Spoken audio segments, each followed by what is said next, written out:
ஆண்டவரும் அருமை இரட்சகராக இயேசு கிறிஸ்துவின் நாமத்தினால் உங்கள் யாவருக்கும் இந்த வேளையில் எங்களுடைய அன்பின் வாழ்த்துக்களையும் ஸ்தோத்திரங்களையும் தெரிவித்துக் கொள்கிறோம். தேவனுடைய பெரிதான கிருபையால் சுவிசேஷம் என்ற இன்னொரு பகுதியில் உங்களை சந்திப்பதில் நாங்கள் மிகவும் மகிழ்ச்சி அடைகிறோம்.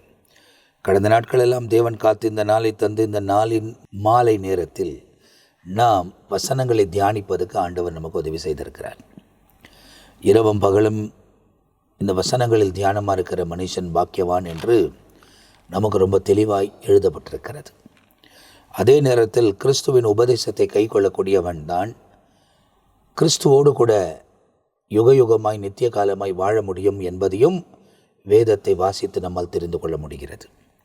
எனவே இந்த சுவிசேஷ பகுதிகள் மத்தேயு, மார்க்கு, லூக், யோவான் இந்த 4 புத்தகங்களையும் சுவிசேஷங்களையும் நாம் தொடர்ந்து தியானிப்பதற்கு ஆண்டவர் நமக்கு உதவி செய்து நடத்தி வருகிறார். ஏற்கனவே போடப்பட்ட பகுதிகளிலே நீங்கள் பார்ப்பீர்களானால் மத்தேயு எழுதின சுவிசேஷம், மார்க் எழுதின சுவிசேஷம் முற்றிலுமாய் அவைகளில் பகிர்ந்து கொள்ளப்பட்டிருக்கிறது. தேவனுடைய ஊழியக்காரர்கள், தேவனுடைய திருச்சபையை நடத்துகிறவர்கள் பரிசுத்த ஆவியின் உதவியோடு கூட நம் மத்தியில் வந்து கர்த்தருடைய வசனங்களை பகிர்ந்து கொண்டிருக்கிறார்கள். அனுபவங்கள், அதே நேரத்தில் தேவன் அவங்களை நடத்தின விதங்கள், அவங்க தியானித்த பகுதிகளே நமக்கு விளக்கங்களை கொடுத்திருக்கிறார்கள். தற்போது லூக்கா எழுதின சுவிசேஷம் நாம் தியானித்து வருகிறோம். 9 அதிகாரம் முடித்து 10 அதிகாரம் தொடங்கி 12 வசனம் வர போன பகுதியில் நாம் தியானித்து முடித்திருக்கிறோம். ஸோ இந்த பகுதியில் என்ன தியானிக்க போகிறோம் என்பது 13 வசனத்திலிருந்து 16 வசனம் வர ஒரு குறிப்பிட்ட காரியத்தை குறித்து, கப்பர்நாகமை குறித்து சொல்லப்பட்டிருக்கிறது. இந்த பகுதிகளை ஏற்கனவே மத்தேயுவும் சில காரியங்கள் எழுதியிருந்தார். லூக்காவும் கூடுதலான தகவல்களை கொடுக்கிறார். மார்க்கும் ஒருவேளை இந்த பகுதியை அவர் பேசாமல் இருந்தாலும் மத்தேயு தெளிவாக எழுதுகிறார். அதை தான் இந்த இடத்துல லூக்காவும் நம்மத்திலே கொஞ்சம் கூடுதலான தகவல்களோடு கூட பேசுகிறதை சொல்லப்பட்டிருக்கிறது.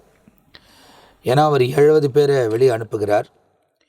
ஊழியத்துக்கு அனுப்பும் போது நடந்த சம்பவங்கள், அவங்களுக்கு கொடுக்கப்பட்ட ஆலோசனைகள், அவங்க ஒரு வீட்டுக்கு போகும்போது என்ன செய்யணும், ஒரு பட்டணத்துக்குள்ளே போகும்போது என்ன செய்யணும், ஏற்றுக்கொண்டால் என்ன செய்யணும், ஏற்றுக்கொள்ளாமல் போனால் என்ன செய்யணும், எல்லாவற்றையும் விலாவரியாக அவங்களுக்கு சொல்லி அனுப்புகிறார். அதுக்கு பிறகு இந்த சம்பவத்தை லூக்கா எழுதுகிறதை பார்க்கிறோம். இந்த நிகழ்ச்சியில் நம்ம மத்தியில் தொடர்ந்து திரும்பவும் ஊழியர்கள் அங்கங்கே ஊழியத்து நிமித்தமாகவும் நிகழ்ச்சிகள் நிமித்தமாகவும் வெளியே இடங்களுக்கு கடந்து போக வேண்டியதாக இருந்ததுனால இந்த நாளில் நம்ம மத்தியில் ரெவரண்ட் ஜான் பீட்டர் ஐயா அவர்கள் மாத்திரம் வந்து கர்த்தருடைய வசனங்களை தொடர்ந்து பகிர்ந்து கொள்ள, கற்றுக் கொடுக்க நமக்கு உறுதுணையாக நிற்கிறார். மீதி பேர் எல்லாம் வந்துடுவாங்க. ஒருவேளை இன்னும் 2-3 எபிசோடுகளுக்கு பிறகு அவங்களும் தொடர்ச்சியாய் இணைந்து கர்த்தருடைய வசனங்களை பேசுவோம் என்பதில் சந்தேகம் இல்லை. மூச்சு இருக்கிற வரைக்கும் பேச போகிறோம். ஆண்டவர் கொடுத்திருக்கிற இந்த நவீனத்துவத்தை பயன்படுத்தி தேவ ராஜ்யத்தின் சுவிசேஷத்தை தொடர்ச்சி அறிவிப்பதற்கு ஆண்டவர் உதவி செய்து வருகிறார். இந்த யூடியூப் சேனலை பார்த்து கொண்டிருக்கிற நீங்கள் சப்ஸ்கிரைப் பண்ணிக்கொள்ளுங்கள். இந்த சுவிசேஷத்தை மற்றவங்களோடு கூட பகிர்ந்து கொள்ளுங்கள். அப்போது அதன் பலனை நீங்களும் அனுபவிக்க தேவன் உதவி செய்ய அவர் உண்மை உள்ள தேவனாக இருக்கிறார். இப்போது நம்ம மத்தியில் ஜான் பீட்டரை இருப்பது ரொம்ப சந்தோஷம். Praise the Lord pastor. தொடர்ந்து வசனங்களை வாசிப்பதற்கும் தியானிப்பதற்கும் ஆண்டவர் தந்த கிருபைக்காக கர்த்தரை ஸ்தோத்திரிக்கிறேன் பாஸ்டர். நீங்களும் விடாமல் உங்கள் நேரங்களை ஒதுக்கி எங்கள் மத்தியில் வருகிறதுக்காக ரொம்ப நன்றி பாஸ்டர். இப்போ இந்த 10 அதிகாரம் 13 வசனத்திலிருந்து 16 வசனம் வரை இந்த 3-4 வசனங்கள் என்ன சொல்கிறது என்பதை நீங்கள் சொல்வீங்கன்னா எனக்கு ரொம்ப பிரயோஜனமாக இருக்கும் பாஸ்டர். 13 வசனத்தை இப்பொழுது நாம் படிப்போம். கோராசீன் பட்டணமே உனக்கு ஐயோ, பெத்சாயிதா பட்டணமே உனக்கு ஐயோ, உங்களில் செய்யப்பட்ட பலத்த செய்கைகள் தீருவிலும் சீதோனிலும் செய்யப்பட்டிருந்ததானால் அப்பொழுது ரட்டுடுத்தி சாம்பலில் உட்கார்ந்து மனம் திரும்பி இருப்பார்கள். இப்போ 13 வசனத்தில் பார்க்கும்போது இப்போ இந்த 13 16 வரைக்கும் பார்க்கிற வேளையில் ஒரு நியாய தீர்ப்பை குறித்து உச்சரிக்கிற வார்த்தைகள். நியாய தீர்ப்பு அப்படின்னு சொல்லலாம். ஏன் அப்படி சொல்லியிருக்குன்னு சொன்னால், யாருக்கு நியாய தீர்ப்பு, யாருக்கு தண்டனை அப்படின்னு பார்க்கும்போது ஒரு வார்த்தை ஆண்டவர் சொல்லுவார். அநேகர் நிறைய பேர் தெரிஞ்சிருப்பாங்க கர்த்தருடைய வார்த்தையை. தெரியாமல் செய்கிறவர்களுக்கும் அடி, அறிந்து செய்கிறவர்களுக்கு அநேக அடிகள். அப்போ அப்படின்னா வேதத்தின் அடிப்படையில் ஆண்டவர் அநேகருக்கு நிறைய காரியத்தை சொல்லியிருப்பார். அந்த சொன்ன வார்த்தையின்படி அவர்கள் நடப்பதில்லை.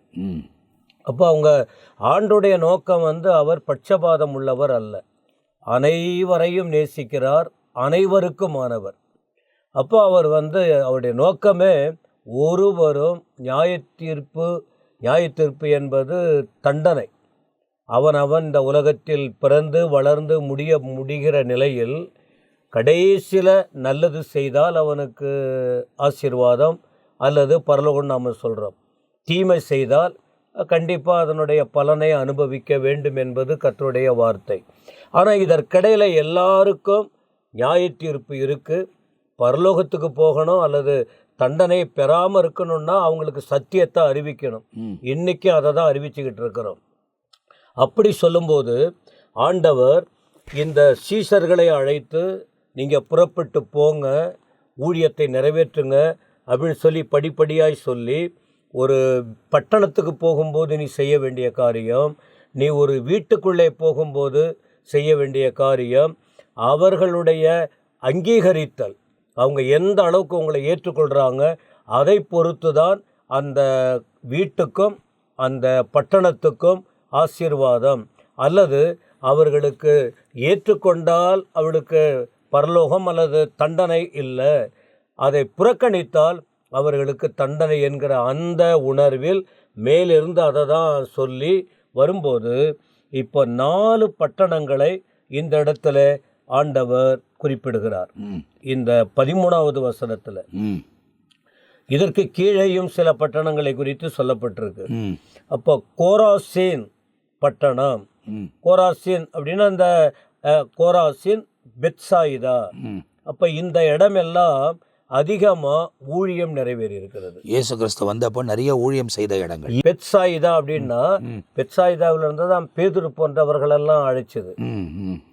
அப்போ அப்படின்னா அந்த இடத்துல இருந்து ஊழியர்கள் அழைக்கப்பட்டிருக்காங்க. அந்த இடத்துல போயிட்டு நிறைய ஊழியத்தை செய்திருக்காங்க, நிறைய பிரசங்கம் பண்ணியிருக்கிறாங்க, அற்புதங்களை செஞ்சிருக்கிறாரு, பரலோக ராஜ்யத்தை குறித்து நிறைய பேசியிருக்கிறாரு அந்த இடத்துல. அப்போ இவர்களின் நிலை என்ன அப்படின்னு பார்த்தால், அதிகமாக இவங்க கேட்டதினால பரலோக ராஜ்யத்தின் காரியம் நேரடியாக கண்ணால் பார்த்தாங்க. பரலோகத்திலேருந்து வந்த இயேசு நேரடியாக, இன்னைக்கெல்லாம் நம்ம இயேசுவை சொந்த கண்களை பார்க்கல, தரிசனம் விஷன் காண்பிக்கிறாரு, சில நேரம் பார்த்தேன்னு சொல்கிறாங்க. அது அவங்களுடைய அனுபவம். நாம் வேதத்தை படிக்கும்போது அறிந்து கொள்ளுகிறோம், ஜெபிக்கும்போது அவருடைய பிரசன்னத்தை உணர்கிறோம். சிலருக்கு தேவைப்பட்டால் அவர் காட்சி கொடுக்கிறார், மறைந்துடுறாரு. ஆனால் அதிகமாக இப்போ இந்த வசனத்தின் மூலமாக தான் அவருடைய உருவத்தையே பார்க்கிற அளவுக்கு எல்லாத்தையும் நாம் அனுபவித்து கொண்டு இருக்கிறோம். அப்போ அந்த நாட்களில் ரியலாகவே இயேசு அவங்கெல்லாம் பார்த்தவங்க, நேரடியாக ஜெராக்ஸ் போல இல்லாமல் ஒரிஜினல் அதை கண்ணால் பார்த்தாங்க, காதில் கேட்டாங்க, உள்ளத்தில் சந்தோஷத்தை அனுபவித்தாங்க, சரீரத்திலும் விடுதலையை பெற்றுக்கொண்டாங்க. அப்படி பார்த்தால் இந்த கோரோசின் பட்டணம், பெத்சாயிதா பட்டணம், இவங்க என்ன செஞ்சிருக்கணும்? பட்டணம்னா என்ன? அங்குள்ள ஜனங்கள், அந்த ஊர் பேர் சொல்லப்பட்டிருக்கு.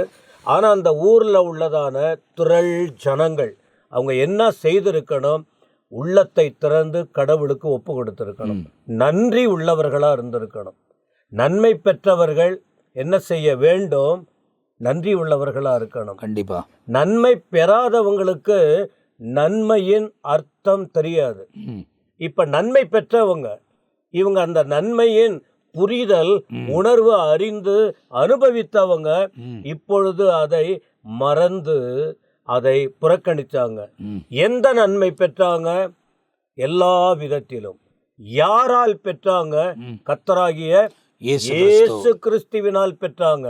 ஆனால் இப்பொழுது இந்த 2 பட்டணத்தை சார்ந்த மக்கள் கேட்டும் பார்த்தும் அனுபவித்தும் நன்றி இல்லாதவங்களா போயிட்டாங்க. அதுதான் இப்போ நம்ம பார்த்தீங்கன்னா இப்போ நம்ம வந்து ஆண்டவரால் அழைக்கப்பட்டு தெரிந்து கொள்ளப்பட்டு ஒரு புழுதியிலிருந்து கர்த்தர் தூக்கி நிற்க வைத்து அவருடைய முகாந்திரத்தை நிறைவேற்றுவதற்கு பரிசுத்த ஆவியின் அபிஷேகத்தோட உதவியோட நம் மூலியமாக அந்த வார்த்தைகளை அறிவித்து கொண்டிருக்கிறார். ஆனால் அந்த நாட்களில் அந்த வார்த்தையே வந்து அவர்களுக்கு அறிவிக்கிறது, வார்த்தையாகிய தேவனே வந்து அறிவிக்கிறார். அப்போ எவ்வளோ ஒரு இம்பேக்ட் அந்த ஜனங்களுக்குள்ள உருவாகியிருக்கணும். இப்போ நம்ம யோசிக்கிறோம், அவங்க பேசிக்கொண்டே இருக்கும்போது அப்படியே மனம் அப்படியே நமக்கு திரும்புது, மைண்டு திரும்புது அப்படின்னு சொல்லி நிறைய பேர் சொல்லுகிறதை கேட்குறோம். அப்போ அந்த நாட்களில் அவரே வந்து பேசுகிறார். அவர் பேசியும் இந்த பட்டணங்களுக்குள்ள ஜனங்கள் மனம் திரும்பல அப்படின்ற ஒரு ஆதங்கத்தோட தான் மாற்றமில்லை. இந்த காரியத்தை இயேசு பேசினதை லூக்கா எழுதுகிறார் பாஸ்டர். அப்படித்தானங்க? ஆமா, அப்படி இருந்ததுனால வெளிப்படையா சொல்றார் உங்களுக்கு ஐயோ ஐயோ. எதுக்காக இதெல்லாம் சொல்றாருன்னா, இன்றைய சபைகள், இன்றைய பெயரை வைத்து கிறிஸ்தவர்கள்னு பெயரை வைத்திருக்கிறவங்க, அவங்கெல்லாம் கிறிஸ்துவின் பேரை வைத்திருக்காங்க, ஆனா உள்ளத்தில் மாற்றம் இல்லை. அதனால் அப்படிப்பட்டவங்களுக்கு இதை மேலோட்டமா ஆண்டவரை ஏற்றுக்கொண்டு அதன்படி வாழாத ஜனங்களுக்கு, ஊழியர்களா இருக்கட்டும், மூப்பர்களா இருக்கட்டும், ஆண்களா இருக்கட்டும், பெண்களா இருக்கட்டும், வாலிபர்களா இருக்கட்டும், திருச்சபைகளா இருக்கட்டும், கிறிஸ்தவ நாடுகளா இருக்கட்டும், நீ சும்மா பேரு வச்சிருந்தா போதாது, நீ அதன்படி நடக்காவிட்டால் உனக்கு ஐயோ ஐயோ. ஐயோ என்றால் ஆபத்தான வார்த்தை, அவ்வளவுதான். ஐயோ அப்படின்னா அது ஆபத்தான வார்த்தை தான் அது. ஏன்னா இப்போ திடீர்னு ஒரு நம்ம எதிர்க்க ஒரு விபத்தாயிருது, ஐயோ அப்படின்னு சொல்றோம். அப்போ ஒரு ஆபத்துன்னு வரும்போது தான் அந்த வார்த்தையை பயன்படுத்துகிறோம் தவிர சும்மா யாரும் பயன்படுத்துகிறது இல்லை. யாரோ ஒருத்தர் கீழே தடுக்கி விழுந்துட்டாங்க, இல்லை கையில் உள்ளது கீழே போட்டுட்டாங்க, அந்த டைமில் ஏதோ ஒரு உடைக்கிறதுனாலையோ ஏதோ ஒரு சம்பவத்தினால் அவங்க விழுகிறதுனாலையோ ஏதோ ஒரு காரியம் நடக்கிறதுனால ஐயோ இப்போ ஒரு மரண செய்தி கேட்ட உடனே ஐயோ அவங்கள பதறி வருகிற அப்போ அந்த சூழ்நிலைக்கு இவர்கள் போய் விடுவார்கள் என்பது தான் அதுக்குரிய அர்த்தம். அப்படின்னா இது பின்னாட்களில் நடக்கக்கூடிய இந்த வசனத்தை கேட்டு அதன்படி நடக்காத அந்த ஜனங்களுக்கு கடைசி நாளில் இவர்களுக்கு தண்டனை. அந்த தண்டனையின் முன்னுதாரணமான வார்த்தை தான் ஐயோ. அதுதான் பாச, கடைசி நாட்களில் தண்டனை. அதுதான் அதுக்கு முன் வர பகுதியிலையும் வந்து 10ஆம் அதிகாரத்தில் ஆண்டவர் சொல்றாருல்ல, அதாவது நீங்க அந்த பட்டணத்துக்கு போங்க, உங்களை ஏத்துக்கிட்டா நீங்க இட்ட சமாதானம் தங்கிரும், அப்படி இல்லையானால் நீங்க இட்ட சமாதானம் உங்களுக்கு திரும்பும். அந்த பட்டணத்தின் மண்ணை கூட உங்கள் காலையில் நீங்கள் வச்சிடக்கூடாது. அந்த பட்டணத்தின் வாசல் வெளியே வந்து அந்த ரோட்டில் என்ன பண்ணுங்க, உதறிடுங்க. அவங்களுக்கு சோதமில் உண்டான காரியத்தை பார்க்கிலும் நியாய தீர்ப்பு நாட்களில் அதிகமாக உண்டாகும். அப்போ நம்ம இன்றைக்கி என்ன யோசிக்கிறோம், லிட்ரலாக என்ன யோசிக்கிறாங்க ஜனங்க மைண்டில் என்ன இருக்குது அப்படின்னா, கிறிஸ்தவர்கள் போய் ஊழியத்தை செய்யும் போது அந்த இடத்துல ஏற்றுக்கொள்ளாமல் தடைகள் வரும்போது எலியா எப்படி அக்கினி இறக்கினாரோ அப்படி உடனே இறங்கிடும், உடனே நியாய தீர்ப்பு உண்டாகும், நம்ம கிட்ட வந்து எதிர்த்து பேசுகிறவங்க உடனே மறிச்சிருவாங்க அப்படின்றதெல்லாம் யோசிக்கிறோம். ஆனால் ஆண்டவர் அவங்களுக்கும் ஒரு வாய்ப்பு தரார் அந்த கட்சி மூச்சு வரைக்கும். ஆனால் அதை பயன்படுத்தாமல் அவர்கள் அதே பிரகாரம் பண்ணிக்கிட்டே இருந்தாங்கன்னா நியாய தீர்ப்பு நாளிலே அந்த தண்டனை அவங்களுக்கு உண்டாயிரும்ன்ற. அப்படித்தானே பாஸ்டர்? இது வந்து வெறும் நான் கிறிஸ்தவ நாடுன்னு சொன்னேன், கிறிஸ்தவர்கள் உணர்வடைய. ஏன் அதை சொன்னா, அதிகமா அவர்களுக்கு வார்த்தை சொல்லப்பட்டிருக்கிறது. ஆனா அவங்களுக்கு மட்டும் இல்லை, இதெல்லாம் வந்து புறஜாதி நாடுகள், பிற மற்ற நாடுகள். அன்னைக்கு எங்க கிறிஸ்தவ நாடு இருந்தது? இயேசு கிறிஸ்து வந்து அவர் பல ஊழியங்களை செய்த அவர் மற்ற ஜனங்களுக்கு தான் சொல்லிக்கிட்டு இருந்தார். நான் சொன்னது கிறிஸ்தவர்கள் இன்னைக்கு கிறிஸ்தவன் மனம் திரும்பணும், கிறிஸ்தவ நாடுகள் மனம் திரும்பணும், கிறிஸ்தவ சபைகள் மனம் திரும்பணும். இல்லைன்னா முதல்ல அவர்களுக்கு தான் ஐயோ. கண்டிப்பா. அதே நேரத்தில் எல்லா நாடுகளும் இந்த வார்த்தையை அறிந்து கொள்ளும்படி அன்று முதல் 2000 வருஷமா இந்த அன்றைக்கு நேரடியா ஆண்டவர் அந்த இடங்கள்ல போய் சொன்னார். அதன் பிறகு அவருடைய சீஷர்களை உருவாக்கி அவர்கள் பல இடங்கள்ல போய் சொன்னாங்க.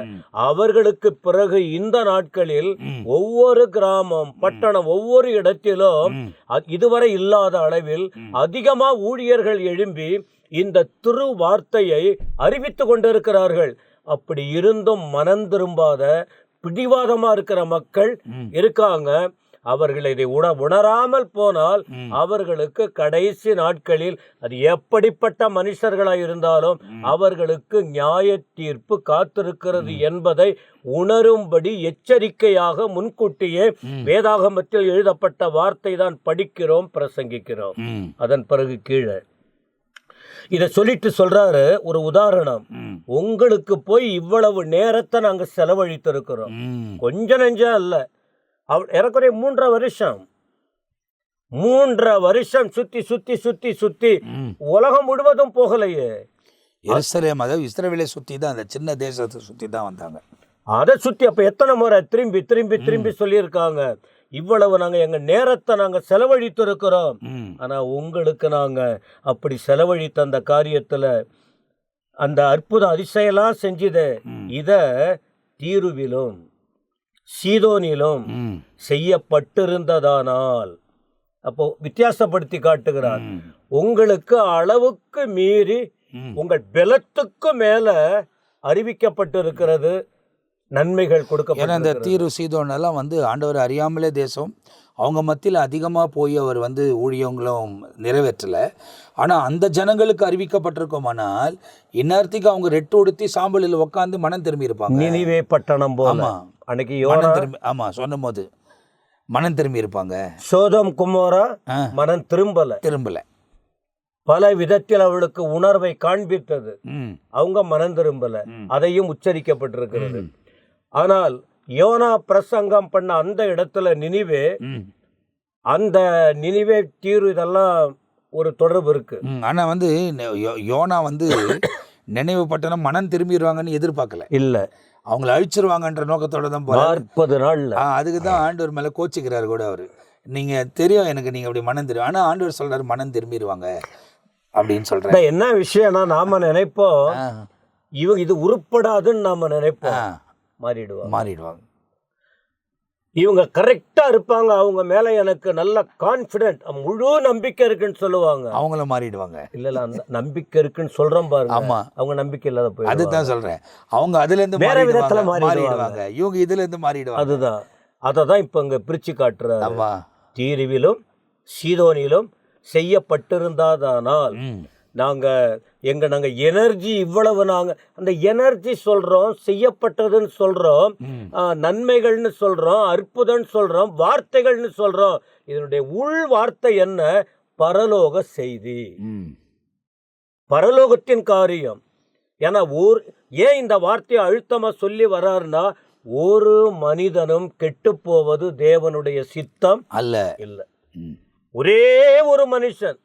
இன்னைக்கு நிறைய பேர் சொல்லிக்கிற பல விதத்தில் சொல்லலாம், எங்களுக்கும் இதுக்கும் சம்பந்தம் இல்லை, எங்களுக்கு தொடர்பே இல்லை, இது அவர்கள் வேலை, வேதாகமத்தை தூக்கினவங்க வேலை, இவர்கள் ஆலயத்துக்குட்பட்டவங்க வேலை, இது ஊழியக்காரர்களுடைய வேலை, அல்லது கிறிஸ்தவ சபைகளின் வேலை, இது கிறிஸ்தவர்களின் கடமைன்னு நினைச்சுக்கிட்டு இருக்காங்க நிறைய பேர் அப்படி யோசிச்சுக்கிட்டு இருக்காங்க. ஆனா இந்த வார்த்தை சொல்லப்படுவதின் உணர்வே என்னன்னு சொன்னா, ஒரே ஒரு ஆத்துமா கூட கெட்டு அழிந்து போவதை, நரகத்துக்கு போவதை பரலோகம் விரும்பவில்லை. அதனால்தான் பரலோக தேவன் இந்த உலகத்தில் வார்த்தையாய் இந்த வார்த்தையை அன்றைக்கு பல பட்டணங்களில் அதிகமா அறிவித்தார். அவர்கள் அதை நிராகரித்தார்கள். மற்ற பட்டணம் அதிகமா நேரத்தை அவர்கள் செலவழிக்க விட்டாலும் அதை குறித்து ஒப்பிட்டு சொல்லுகிறார், இவ்வளவு நேரம் இவங்க கிட்ட நான் பிரயாசப்பட்டது இந்த பட்டணத்துக்கு சொல்லியிருந்தா கூட நல்லா இருந்திருக்குமே. அவங்க என்ன செஞ்சிருப்பாங்க? ரட்டுடுத்தி சாம்பலில் உட்கார்ந்து மனம் திரும்பி இருப்பார்கள். அப்ப தேவனுடைய நோக்கம் என்ன? ஒவ்வொரு மனுஷனும் மனம் திரும்ப வேண்டும். ரட்டுடுத்தி சாம்பல் என்பது தங்கள் குறைகளை உணர்ந்து, இவ்வளவெல்லாம் தப்பு பண்ணிட்டோமே, இவ்வளவு நாள் நமக்கு தெரியலையே, இவ்வளவு நாம தவறு செய்திருக்கிறோமே, கடவுள் வார்த்தை நமக்குள்ளே வந்த பிறகு இதற்கு மேல நான் பெருமையோடு இருப்பதல்ல, ரட்டுடுத்தி சாம்பல் என்பது தன் வஸ்திரங்களை எல்லாம் கிழித்து கொண்டு அல்லது இருதயத்தை கிழித்து கொண்டு, நாங்கள் ஒன்றுமில்லை, தப்பு பண்ணிட்டோம், இனி பரலோக வார்த்தை என் காதை நோக்கி வருகிறது, இனி நான் பாவ வழியில் யாரும் நடக்கக்கூடாது, ஒரு பரிசுத்த ஜீவியத்தை நோக்கி போக வேண்டும் என்கிற உணர்வின் மாற்றம், மனதில் மாற்றம் என்பதை சுட்டி காட்டும்படி இந்த இடத்தில் சொல்லியிருக்கிறார். மனம் திரும்பி இருப்பாங்க. ஏன்னா ஆண்டவர் வந்த உடனே சொன்ன வார்த்தையை நான் மத்தேயு 4:17 மனம் திரும்புங்கள், பரலோக ராஜ்யம் சமீபமாயிருக்கிறது இப்படி சொல்லிட்டு 14 சொல்றாரு, நியாய தீர்ப்பு நாளில் உங்களுக்கு நேரிடுவதை பார்க்கிலும் தீருவுக்கும் சீதோனுக்கும் நேரிடுவது இலகுவாயிருக்கும். அப்போ இந்த நியாய தீர்ப்பு நாளில் ஏறப்பட போகிற அந்த நியாய தீர்ப்பு, அந்த ஜட்ஜ்மெண்ட்டுக்கு வேறு வித்தியாசங்கள் இருக்கிறது. ஆமாம், அதிகமாய் ஆக்கணி பெறக்கூடியவர்களும் உண்டு, குறைவாய் ஆக்கணி பெறக்கூடியவர்களும் உண்டு. அது ஒரு லெவலில் இருக்குன்னு நினைக்கிறேன். ஏன்னா நமக்கு வெளிப்படுத்தின விசேஷத்தில் ஆண்டவர் சொல்கிறாரு, நீதி உள்ளவன் நீதியாக இருக்கட்டும், அநியாயம் செய்கிறவன் அநியாயம் செய்யட்டும், பரிசுத்தம் உள்ளவன் இன்னும் பரிசுத்தமாகட்டும் அப்படின்னு சொல்கிறாரு. நான் வரேன், அவன் கிரியைக்கு தக்க பலன் என்னோட வருகிறது. அப்போது அவங்க செய்கிற கிரியைக்கு தக்க பலன் அந்த நியாய தீர்ப்பு நாளில் உண்டாகும் என்பது தான் அதுக்கு அர்த்தம். கண்டிப்பாக யூதர்களுக்குன்னு ஒரு நியாய தீர்ப்பு இருக்கும், அவங்களுடைய காரியம். பிரஜாதிகளுக்கும் நியாய தீர்ப்பு இருக்கு, ஊழியர்களுக்கும் நியாய தீர்ப்பு. கண்டிப்பா இன்னைக்கு எல்லாம் என்ன சொல்றாங்க, ஆண்டவர் மன்னிச்சிட்டாரு அதனால ஒன்றும் இல்லை அப்படின்னு நினைக்கிறாங்க. அவரவர்களுக்கு ஏற்றபடி அளிக்கும் பலன் அவனுடைய கிரியைகளுக்கு தக்கதாக நான் அளிக்கும் பலன் என்னோடு கூட வருகிறது. அப்ப அந்த பலன் அதை யாரு எப்படி தங்கள் வாழ்க்கை இந்த பூமியில ஆண்டுடைய வார்த்தையை கேட்டு ஏற்றுக்கொண்டு வாழ்ந்தாங்க, அதை பொறுத்துதான் அவர்களுக்கு அது கிடைக்க போகிறது. இது கண்டிப்பா அந்த நியாய தீர்ப்பு என்பது பலன். அவர் வரும்போது அதெல்லாம் நடக்க போகிறது. அப்ப நான் ஏற்கனவே தொடங்கும் போதே சொன்ன, இது நியாய தீர்ப்பை குறித்ததான சம்பவம், வார்த்தைகள் குறிப்பிடப்பட்டிருக்குதுன்னு சொன்னேன். அப்ப சொல்றாரு, நியாய தீர்ப்பு கண்டிப்பா வரப்போது ஒரு நாள், தீருவுக்கும் சீதோனுக்கும் நேரிடுவது லகுவாயிருக்கும். அப்ப கோரோசின் பெத்சாயிதான் குறிப்பிட்டுட்டு தீரு சீதோன், ஆனா இவர்களுக்கு அவர்களைப் போல இருக்காது. ஏன்னு சொன்னால் இவர்கள் உங்களை விட அதிகம் கேட்கல, ஆனாலும் அவர்கள் கண்டிப்பா மனம் திரும்பி இருப்பாங்க அப்படின்ட்டு ஒரு ஒப்பிட்டு. அப்போ அப்படி பார்த்தீங்கன்னா யாருக்கு அதிகமாய் போதிக்கப்பட்டிருக்கிறதோ அவங்க அதிகமாக கணக்கு கொடுக்க வேண்டிய சூழ்நிலை வரும். ஆமாம், ஏன்னா எச்சரிப்பு அடியாமல் நிறைய ஜனங்கள் அங்கங்கே இருக்கிறாங்க. ஏன்னா இன்னைக்கு நம்ம பட்டணங்களில் மற்ற இடங்களில் சில இடங்களில் தான் சுவிசேஷம் தொடர்ந்து அறிவிக்கப்பட்டு வருகிறது. நமக்கு கிடைக்கிற ஸ்லாக்கியம் எல்லாம் ஒருவேளை அடைக்கப்பட்ட இடங்களில் கிடைத்தால் ஜனங்கள் இன்னும் நிறைய மனம் திரும்பியிருப்பாங்க. ஏன்னா வட இந்தியாவிலலாம் நீங்கள் பார்த்தீங்கன்னா எதிர்ப்பு பயங்கரம், ஆனால் ஜனங்கள் இயேசு கிறிஸ்துவை ஏற்றுக்கொள்வதற்கு தாகத்தோடு காத்திருக்கிறாங்க. ஆனால் அந்த இடத்துல பயங்கரமான எதிர்ப்பு வருது. ஆனால் நம்ம இடங்களில் சுவிசேஷம் எதிர்ப்பு இருக்க செய்கிறது, ஆனாலும் சற்று அவங்களோட லகுவாய் அறிவிக்கக்கூடிய காரியமும் சுதந்திரமாய் ஆராதிக்கக்கூடிய ஒரு தன்மை நமக்கு இருந்த போதிலும் அதை ஏராளமான ஜனங்கள் இன்னைக்கு அங்கீகரித்து தேவனை துதிப்பது கிடையாது. கடுமைக்காக வருகிறார்கள். நம்ம போனோம் அப்படின்றதுக்காக வராங்க, இல்லை பாஸ்டர் கேட்பாரு அப்படின்றதுக்காக வராங்க, இல்லை ஞாயிற்றுக்கிழமான சர்ச்சுக்கு போனோம் அப்படின்ற ஒரு உணர்வோடு வராங்க. தவிர தாகத்தோட நான் இன்னைக்கு கர்த்தருக்கு நன்றி சொல்லி ஆகணும். கடந்த நாட்களெல்லாம் தேவன் தான் நம்மளை கண்மணி போல காத்திருக்கிறார், காரியங்கள் எல்லாம் வாய்க்க பண்ணியிருக்கிறார். நெருக்கத்தில் இருந்தாலும் அதை தாங்கி அந்த நாளிலே ஜீவனோடு இருக்கிறதுக்கு கர்த்தர் நமக்கு உதவி செய்திருக்கிறார். ஒவ்வொரு காரியத்தை சொல்லி தேவனுக்கு நன்றி செலுத்தவும், அதே நேரத்தில் நம்ம எதிர்பார்க்கிற விஷயங்கள் அவர்கிட்ட ஜபத்தின் வாயிலாய் இல்லை விண்ணப்பத்தின் வாயிலாய் அவருக்கு அறிவிக்கவும் நம் திருச்சபைகளுக்கு வரும். ஆண்டவர் நம்மளோட பேசுகிறார். அப்போ அப்படி பேசுகிற அந்த காரியங்களில் இந்த ஜனங்கள் தனக்கு இடம் கொடுக்கல. ஆனால் நம்ம பட்டணங்களுக்கெல்லாம் நான் நிறைய இடங்களுக்கு போய் சொல்லுவேன், உங்களுக்கு எப்படியும் தெரியாது, எங்கள் பட்டணம் நாங்கள் அதிகமாக கணக்கு கொடுக்கணும். ஏன்னா உலகத்தில் உள்ள நிறைய பேர் எங்கள் பட்டணத்துக்கு சுவிசேஷத்தை அறிவித்திருக்கிறார்கள். ஆமாம், அந்த நாட்களில் நிறைய ஜெபிக்கக்கூடியவர்கள் கால்களை மிதித்து பல இடங்களுக்கு போய் சொல்ல வேண்டியது இன்னும் இந்த நாள் வரை சொல்லிக்கொண்டு தான் இருக்கிறார்கள். அதனால நம்ம பட்டணம் அதிகமான கணக்கு கொடுக்கணும். கணக்கு கொடுக்கணும். அப்போ சொல்லிட்டு கேடு சொல்கிறாரு, வானபரியந்தம் உயர்த்தப்பட்ட கப்பர்நகூமே இப்பாதாள பரியந்தம் தாழ்த்தப்பட்டு போவாய். அப்போ வானத்து வர அந்த கப்பர்நகம் உயர்த்தப்பட்டது. அப்போ அவங்க வந்து தேவனுடைய வார்த்தைக்கு செவி கொடுக்க அங்கீகரிக்கவில்லை. ஏன்னா இன்னைக்கு அப்படிப்பட்டவங்க தான் நிறைய பேர் இருக்கிறாங்க, திருசபையில் இருக்கிறாங்க. ஆமாம். கொஞ்சம் உயர்ந்த வாழ்க்கை வாழ்வாங்கன்னா நீங்கள் என்ன பிரசங்கம் பண்ணாலும் அவங்க காதுக்கு அது போகாது. அவங்களுக்கு என்னன்னா எப்போ முடியும் அதான் பார்த்துக்கிட்டு எப்போ போகலாம். அவங்க என்ன யோசிக்கிறாங்க, ஃபஸ்ட்டு நம்ம ஏதாவது கொடுத்துட்டா நம்மளை ஆண்டவர் வந்து பரலோகத்துக்கு கொண்டு போயிடுவார். அந்த கனவு கண்டுக்கிட்டு இருக்க வேண்டியது. ஆமாம், ரைட்டுங்க. அடுத்து 16ஆம் வசனத்தில் சொல்லுகிறார், இப்போ சீஷர்களை பார்த்து சொல்கிறாரு, நான் உங்களுக்கு சீஷரை நோக்கி சொல்கிறாரு, உங்களுக்கு செவி கொடுக்கிறவன் எனக்கு செவி கொடுக்கிறான், அதனால் நீங்கள் போயிட்டு சொல்லணும். நீங்கள் போயிட்டு சொல்கிறத நிட்டுறாதீங்க. இந்த பட்டணங்கள் உங்களுக்கு முன் உதாரணமாக குறிக்கப்பட்டிருக்கு. அதனால் உங்கள் பொறுப்பை நீங்கள் நிறைவேற்றுங்க. நீங்கள் போய் சொல்லுங்க, உங்களுக்கு யார் செவி கொடுக்குறாங்க, அவங்க எனக்கு செவி கொடுக்குறாங்க. எனக்கு யார் செவி கொடுக்குறாங்களோ, உங்களை யார் அசட்டை பண்ணுறாங்க, ஆமாம், அவங்க என்ன அசட்டை பண்ணுகிறார்கள், என்னை அசட்டை பண்ணுகிறவன் என்னை அனுப்பினவரை அசட்டை பண்ணுகிறான் என்றார். அப்போ என்ன பண்ணணும்? ஒரே ஒரு வார்த்தை, இந்த வார்த்தையை கேட்கிறவங்க கூட எங்களுக்கு எல்லாம் தெரியும்னு விட்டுறக்கூடாது. எல்லாரும் தெரிந்தவர்களும் தெரியாதவர்களும் இதை போல சம்பவத்தை, இந்த வித்தியாசங்களை அறிந்து எல்லாருமே கடவுளுக்கு ஒப்பு கொடுக்கணும். எல்லாரும் தெய்வத்திற்கு கணக்கு கொடுக்கணும். இப்பவே அவரவர்கள் செய்கிற கிரியைகளுக்கு ஏற்ற பலன் வந்துகிட்டு இருக்கு. ஆனா முடிவு இன்னும் பயங்கரமானது. அந்த காரியத்தில் தப்பித்து வாழ்வதற்கு முன் உதாரணமாக தான் இந்த சம்பவத்தை வைத்து தெளிவாக்குகிறார் என்பதை நாம் புரிந்து கொள்ளுகிறோம். அப்போ இந்த பகுதியில் நீங்கள் பார்ப்பீர்களானால் 10ஆம் அதிகாரம் துவங்கின உடனே லூக்கா எப்படி எழுதுகிறார்னா, இந்த 70 பேர் அனுப்புகிறார் சொல்லி, அதுக்கப்புறமா இந்த பட்டணங்களை குறித்து அவர் சொல்லுகிறார். இந்த கோரெசின், பெத்சைதா, இந்த 2 பட்டணத்துக்கு சொல்கிறாரு. அதுக்கப்புறமா பார்த்தீங்கன்னா தீருக்கும் சீதோனுக்கும் அவங்களுக்கே லகுவாக இருக்கும், உங்களுக்கு அதிகமாக இருக்கும்னு சொல்கிறாரு. காரணம் அவங்க செவி கொடுக்கல. அதே போல் கப்பர்நாகமுக்கும் சொல்கிறார், நீ வான பரியந்தம் உயர்த்தப்பட்டிருக்கிறாய், நீ பாதாள பரியந்தம் தாழ்த்தப்படுவாய் என்பதையும் அவர் சொல்லுகிறாரு. அடுத்தது பார்த்தீங்கன்னா ரொம்ப முக்கியமான விஷயம் 16ஆம் வசனம், உங்களுக்கு செவி கொடுக்கிறவன் எனக்கு செவி கொடுக்கிறான். இன்னைக்கு இந்த வார்த்தைகளுக்கு இது எங்களால் ஏற்படுகிற விஷயம் அல்ல, இது பரிசுத்த ஆவியானவர் எங்களுக்குள்ள அவர் கிரியை செய்து உங்களோடு கூட பேசி கொண்டிருக்கிறார். நாங்கள் எங்கள் சரீரங்களை அவருக்காக ஒப்பு கொடுத்துருக்கிறோம். அவர் எங்களை பயன்படுத்தி உங்களோடு கூட பேசுகிறார். இது எங்கள் ஞானம் அல்ல, எங்கள் விளக்கங்கள் அல்ல. இது நாங்கள் படித்து வந்து ரொம்ப படித்து நாங்கள் இதெல்லாம் வந்து உங்களுக்கு சொல்கிறதெல்லாம் அப்படிலாம் இல்லை. ஜெபிக்கிறோம், ஆண்டவரையே சார்ந்திருக்கிறோம். ஆண்டவர் காண்பிக்கிற இந்த பகுதி, எழுதப்பட்டிருக்கிற பகுதியை உட்கார்ந்து இப்போது உங்கள் நடுவில் நாங்கள் வாசித்து கொண்டிருக்கிறோம். ஆவியானவர் கிரியை செய்து கொண்டிருக்கிறார். அப்போது இவைகளெல்லாம் உங்களுக்கு போதிக்கப்படுகிறது. இப்போது இந்த வசனங்களுக்கு நீங்கள் செவி கொடுத்து மனம் திரும்பின ஒரு வாழ்க்கை வாழ்வதற்கு ஒப்பு கொடுப்பீர்களானால் நீங்கள் அவருக்கு செவி கொடுக்கிறீர்கள் என்பதை தெளிவாக அறிந்து கொள்ள வேண்டும்.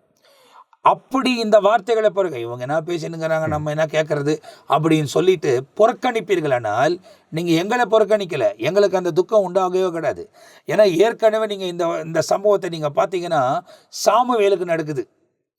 சாமுவேலுக்கு நடந்த சம்பவத்தை நீங்கள் கவனத்தை கொண்டு வரணும். சாமுவேல் தான் கடைசி நியாயாதிபதி இஸ்ரவேலுக்கு. அதுக்கப்புறமா ராஜாக்களின் காலம் தொடங்குகிறது. ஒவ்வொரு காலங்கள் தொடங்கும் போது ஒரு காலம் முடிந்து ஒரு காலம் தொடங்குகிறது. அப்போ வந்து சாமுவேல் கிட்ட வந்து அந்த ஜனங்கள் பேசுகிறாங்க. என்ன பேசுகிறாங்கன்னா, மற்ற தேசத்தில் போல எங்களுக்கு ஒரு ராஜா வேணும்னு கேட்குறாங்க. அப்போது இவர் ரொம்ப துக்கமாயிடுறாரு. ஆண்டவர்கிட்ட போகிறாரு. ஆண்டவர்கிட்ட போய் நான் ஜெபம் பண்ணிட்டு வரேன்னு சொல்லிட்டு போகிறாரு. ஜெபம் பண்ணிட்டு வரும்போது ஆண்டவர்கிட்ட சொல்கிறாரு, இவர்கள் என்னை புறக்கணித்து விட்டார்கள் என்று. ஆனால் ஆண்டவர் சொல்கிறாரு, உன்னை இல்லைப்பா, என்ன தான் புறக்கணிச்சாங்க. அப்படின்னா என்ன அர்த்தம்? அவங்க உன்னை புறக்கணிச்சா என்னை புறக்கணிச்ச மாதிரி. அதனால் பரவாயில்ல விடு, அவங்க சொல்கிற மாதிரி செய். என்னை ஏற்கனவே மோசே வெளியே கூட்டு வரும்போது ஆண்டவர் அவங்களோட பேசினதை பைபிளில் என்னாகமத்தில் எழுதப்பட்டிருக்கிறது. என்ன எழுதப்பட்டிருக்கு? நீங்கள் ராஜாவை கேட்டிங்கன்னா இப்படி தான் இருக்கணும் அப்படின்றத ஆண்டவர் ஏற்கனவே சொல்லியிருக்கிறாரு. கேட்டாங்க. அதனால் இப்போ நல்லா தெரிந்து கொள்ளுங்க, இந்த வார்த்தைகளை நீங்கள் புறக்கணித்தீர்களானால், இல்லை சபையில் பேசப்படுகிற ஊழியக்காரர் அவர் தியானம் பண்ணி தேவ சமூகத்தில் உட்கார்ந்து ஜபம் பண்ணி அதுக்கு பிறகு தேவனுடைய வசனத்தை தாகத்தோடு அறிவித்து கொண்டு இருக்கும் போது டைம் ஆயிடுச்சு, நம்ம எங்கே போனோம், நம்ம அங்கே போனோம், போய் நம்ம சமைச்சு சாப்பிடணும், இதெல்லாம் யோசித்துக்கிட்டு உட்காந்து வசனத்துக்கு செவி கொடுக்காது உட்காந்துருந்தீங்கன்னா எங்களுக்கு இல்லை, நீங்கள் அவருக்கு செவி கொடுக்காமல் இருக்கிறீங்க. அவர் பார்த்துக்கிட்டே இருக்கிறார். 24 மணி நேரமும் தூங்காமல் உறங்காமலும் அவர் காக்கிற தேவன் மாத்திரமல்ல, அவர் நாம் செய்கிறதை பார்த்துக்கிட்டே இருக்கிற கூட தேவன் என்பதை நீங்கள் அறிந்து கொள்ள வேண்டும். எல்லாம் அவர் கண்களுக்கு முன்பு தான் நடக்குது. மனுஷனும் நம்ம செய்கிற கிரியையை பார்க்குறான், அவர் நம்ம யோசிக்கிற சிந்தையை பார்க்குறாரு, பார்க்குற பார்வையை பார்க்குறாரு, நம்ம எண்ணங்கள் யோசனைகள் எல்லாம் அவருக்கு தெரியும். அவரை நம்ம ஏமாற்றவே முடியாது என்பதை ரொம்ப தெளிவாய் தெரிந்து கொள்ளுங்கள். இதை சொல்லிட்டு அதுக்கம்மா சொல்கிறாரு, நீங்கள் என்ன புறக்கணிப்பீங்க, என்ன புறக்கணித்தா என்னை அனுப்பினவரை நீங்கள் புறக்கணிப்பீர்கள். அப்போது லிட்ரலாக நம்மளை படைத்தவரை புறக்கணிப்பதுக்கு சமானம் என்பதை வேதத்தில் எழுதப்பட்டிருக்கிறது. எனவே இந்த வசனத்தை கேட்டுக்கொண்டிருக்கிறவர்கள் இந்த பகுதி ரொம்ப அழகாய் பொறுமையோடு கூட விளக்கப்பட்டிருக்கிறது. பாஸ்டர் ஜான் பீட்டர் ஐயா அவங்க நம்ம மத்தியில் ரொம்ப அழகாக இந்த வசனங்களை நமக்கு விளக்கி இருக்கிறாங்க. ஆவியானவர் ஒரு மூலியமாய் நம்மோடு கூட தொடர்ந்து பேசி கொண்டே இருக்கிறார். தேவனோட நடக்கவும் தேவனோட வாழவும் உங்களை வாழ்க்கை அர்ப்பணித்துக் கொள்ளுங்கள். இதுதான் கிறிஸ்துவின் உபதேசம். இந்த உபதேசத்தை கை கொண்டு தீமையான வழிகளை விட்டு விலகு, மனம் திரும்பி தேவ சமூகத்தில் வாழ்வதற்கு உங்களை ஒப்பு கொடுப்பீர்களானால் இயேசு உங்கள் வாழ்க்கையில் மேன்மையான காரியங்களை செய்வார். இன்னும் ஏராளமான காரியங்கள் இப்போது அனுப்பப்படுறாங்க, இந்த பட்டணங்களுக்கு சொல்லப்படுகிறது. அதுக்கப்புறமா அவர்கள் சந்தோஷமாய் திரும்பி இயேசுகிட்ட வந்து ரிப்போர்ட்டை கொடுக்குறாங்க. அது என்ன ரிப்போர்ட்டை கொடுக்க போகிறாங்கன்றது அடுத்த பகுதியில் நம்ம பார்க்க போகிறோம். எனவே இந்த நிகழ்ச்சியை பார்க்குற நீங்கள் சப்ஸ்கிரைப் பண்ணிக்கொள்ளுங்கள், மற்றவங்களோட ஷேர் பண்ணுங்கள். எங்களுக்காக நீங்கள் ஜெபிங்க, உங்களுக்காக நாங்கள் ஜெபிக்கிறோம். ஆண்டவர் பெரிய காரியங்களை செய்வார். அடுத்த பகுதியில் உங்களை சந்திக்கிற வரை நாங்கள் உங்கள்கிட்ட விடை பெறுகிறோம். கர்த்தர் உங்களை ஆசீர்வதிப்பாராக. ஆமேன், ஆமேன்.